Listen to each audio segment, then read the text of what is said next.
Welcome to What's Eating Harlem. I'm Vanessa Tyler. There is a lot going on in Harlem. Let's get started. Harlem sure looks different now. In her new documentary, filmmaker Sean Beatty shows us the changing face of Harlem.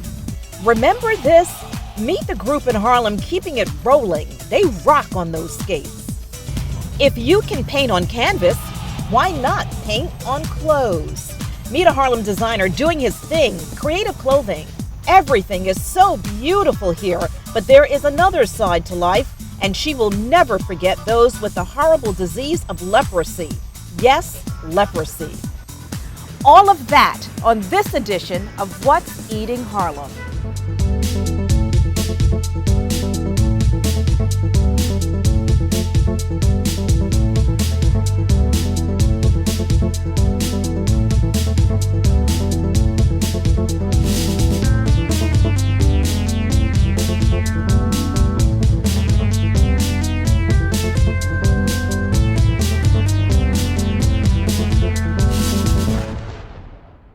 What's Eating Harlem, funded in part by Cove Lounge. Situated in the heart of Harlem, it embodies the spirit and vitality of its community, delivering a unique blend of cool sophistication and urban edge.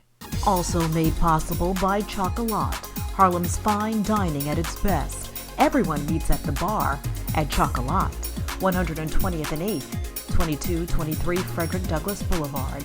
Chocolat Restaurant Lounge.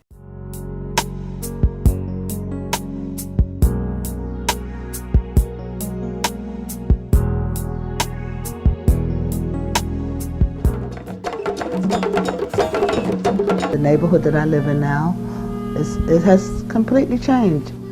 And in the last 5 years, it's a drastic change. When you look at Harlem's medium income, clearly this is not the clientele that is going to buy into these luxury developments. You are listening to the people of Harlem, people born here, people who live here, and people who see tremendous change here.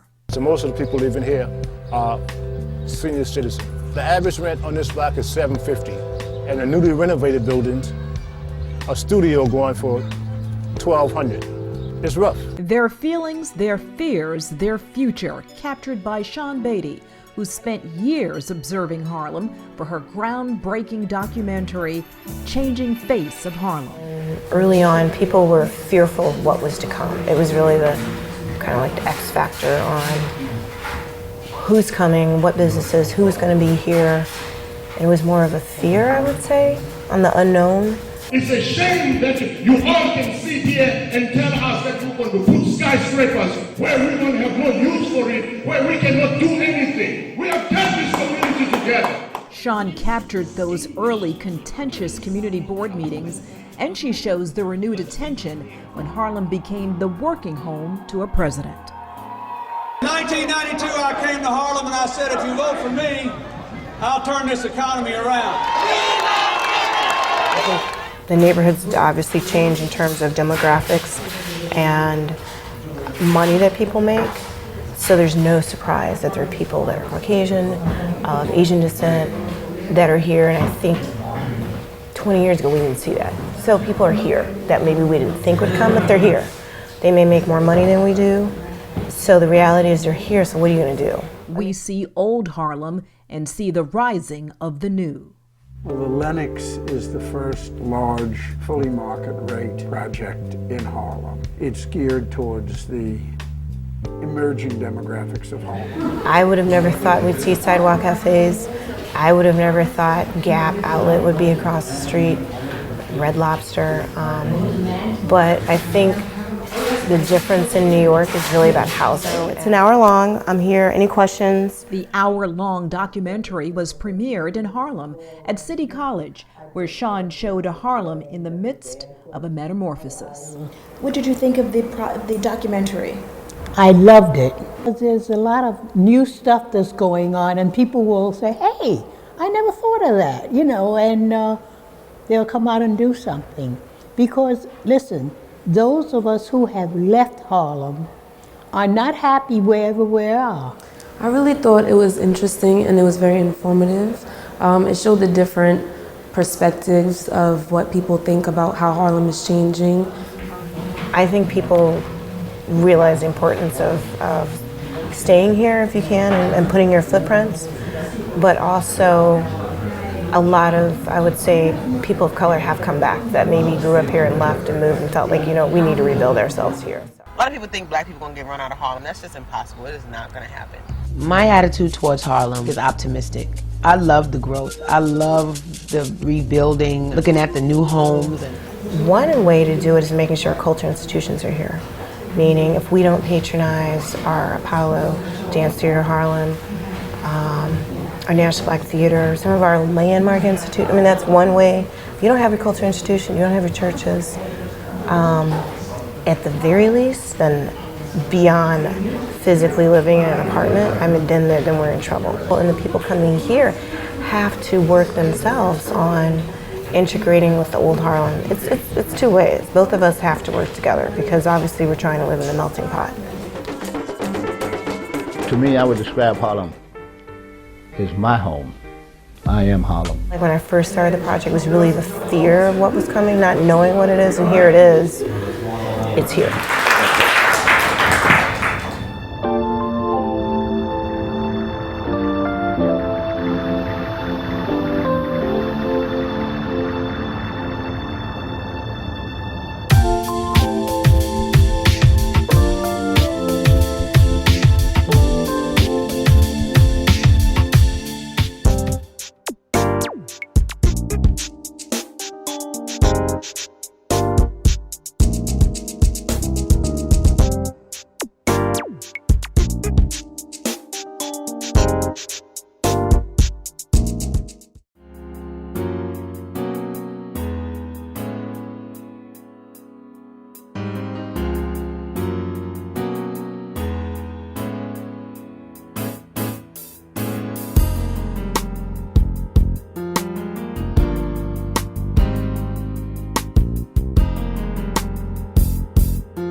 Lace up, we're going to take you back in the day.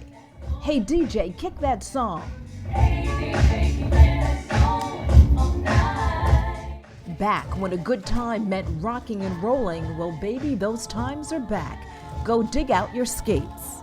I'm just so happy that the very first time I put them on, I never stopped. My brother and I wouldn't be safe there, but we would sneak and go anyway.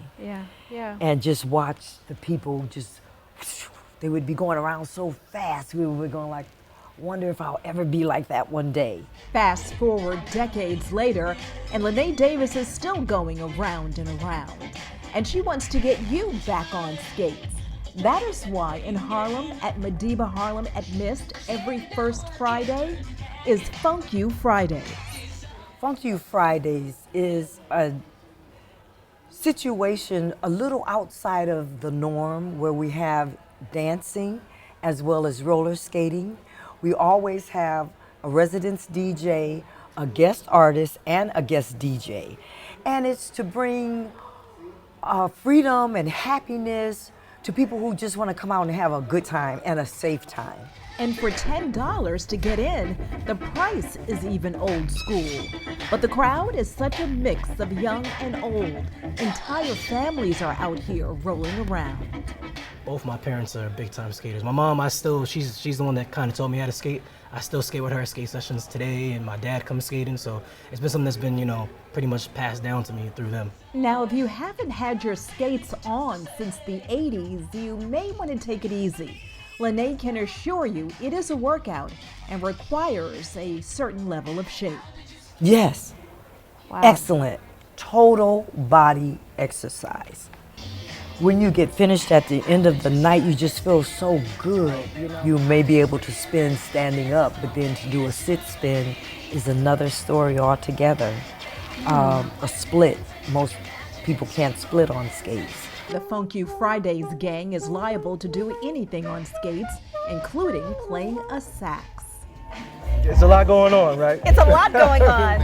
Yeah, it's really fun. I'm multitasking on a Friday night. So yeah, I like to roll, and I'm a professional musician, so I brought the two together.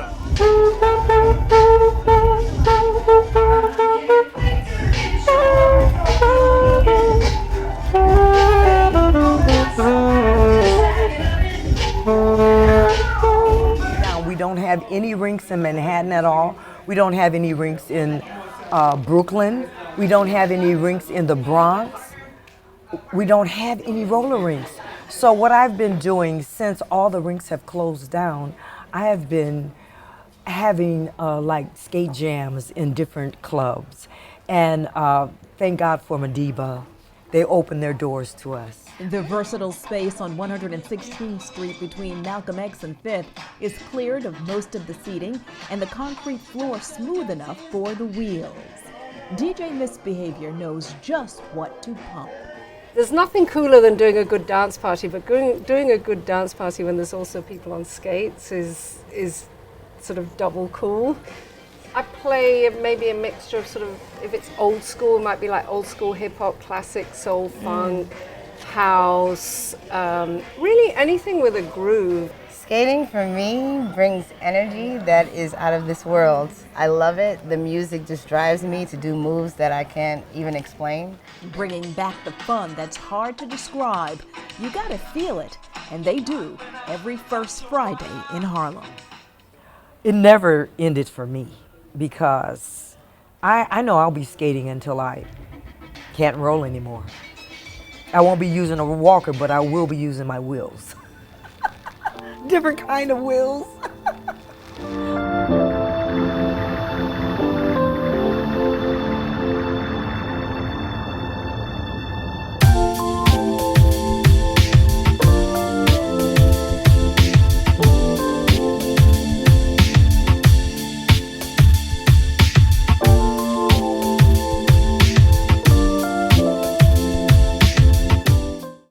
What's Eating Harlem wants to get you involved. Got a story idea? Tell us. Go to our website, what'seatingharlem.com. There you can become a member and get discounts to some of the places we feature. Be sure to like us on Facebook and follow us on Twitter.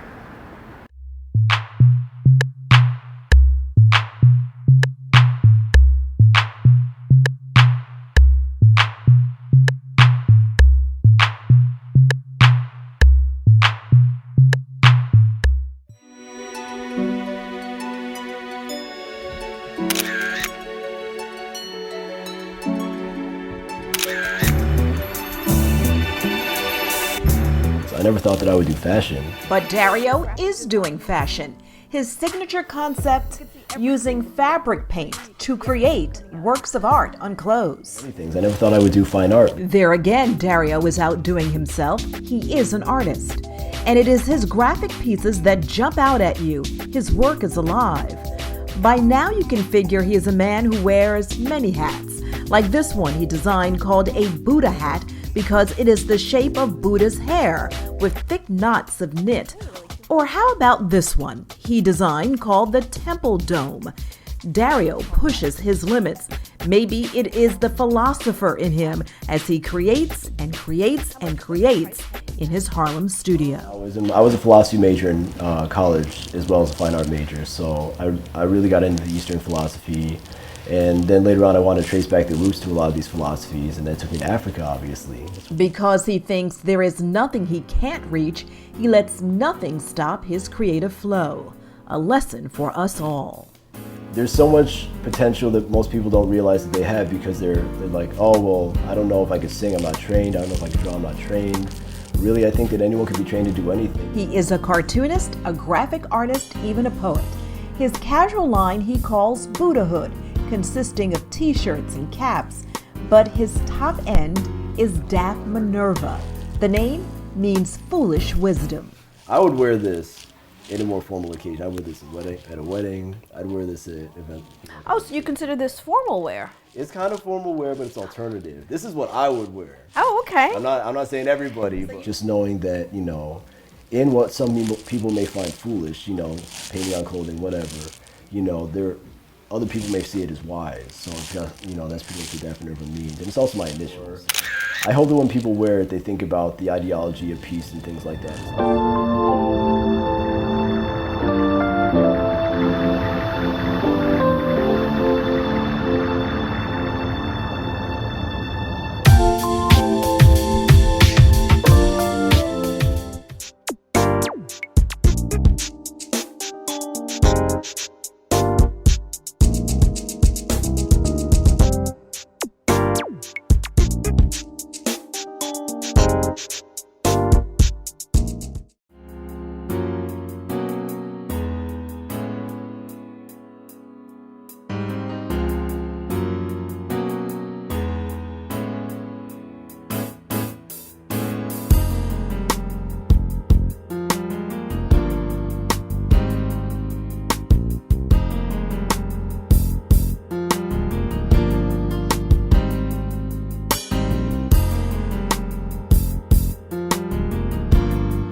You are looking at the face of leprosy, and the hands, and the life.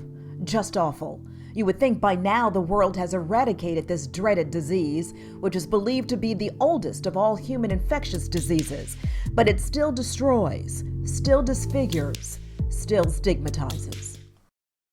This is labradorite, which I call the black moonstone because it has the same flash. Love, love, love this stone. Yaf Boyle-Flegel has the most unique pieces of jewelry. This is a druzy.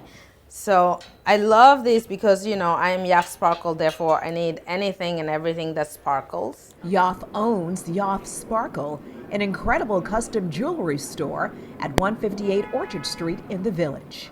No two are ever going to be the same, which is really, really beautiful. So this is the sterling silver 14 karat gold vermeil. Okay, so what does beautiful jewelry have to do with an ugly disease? Well, Yaf is the connection. Not only is she the owner and designer of Yaf Sparkle, featuring precious and semi-precious stones, she is also the founder of ASB Foundation, a nonprofit named in honor of her father. Together, they help the people back in their home country of Senegal, particularly those segregated by law to the outskirts of town in the leper colony of Kotal. So the project is basically to help develop and support the children of lepers in Kotal, Senegal, and it is about bringing them joy. And there she is with the children whose parents have been disabled by leprosy. Children who thankfully don't have the disease themselves, but still affected. They have nothing but display a love that's everything. They're actually one of the happiest children. It is so awesome, and that's kind of what feeds my heart. They're so happy with what they have. My husband actually just, when we went visiting the library in the village, there was 17 books. Yaf wants to provide books for a library, build 2 classrooms, a computer room, and do what she can to help because she is so blessed. Ever since moving to the U.S., ever since ending up on 116th Street in Harlem many years ago. So I really did want to come to the United States, and I was lucky to land in Harlem with my brothers. That was my only choice, otherwise I was going to France. And so I took business management and finance. So jewelry was not necessarily my path when I thought about having a career. So here she is, successful in America, in Harlem. But what about the people back home? The foundation is her give back. So until today and forever, Yaf Sparkle's profits, some of it will go to the ASB Foundation. Yaf will also be honored as a community business leader during African Restaurant Week. She is also hosting a fundraiser to raise money for the children of lepers. Those who want to help can at the ASB Foundation website, asbaction.org. Yes, it's 24 karat rose gold. It's antique lace, so from the late 1900s, that's been lacquered and then dipped. In the meantime, shop, knowing the money is going to make life better for the happiest children on earth.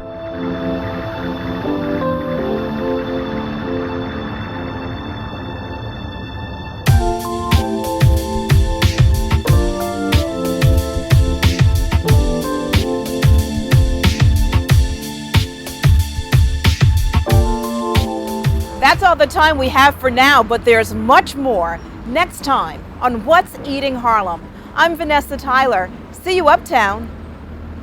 What's Eating Harlem, funded in part by Cove Lounge. Situated in the heart of Harlem, it embodies the spirit and vitality of its community, delivering a unique blend of cool sophistication and urban edge. Also made possible by Chocolat, Harlem's fine dining at its best. Everyone meets at the bar at Chocolat, 120th and 8th, 2223 Frederick Douglass Boulevard. Chocolat Restaurant Lounge. To become a member of What's Eating Harlem, go to www.whatseatingharlem.com and sign up for special events like wine tastings and food tastings. Also, join us on Facebook and follow us on Twitter. If you have any ideas for stories about Harlem, send them to info@whatseatingharlem.com.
Thank you.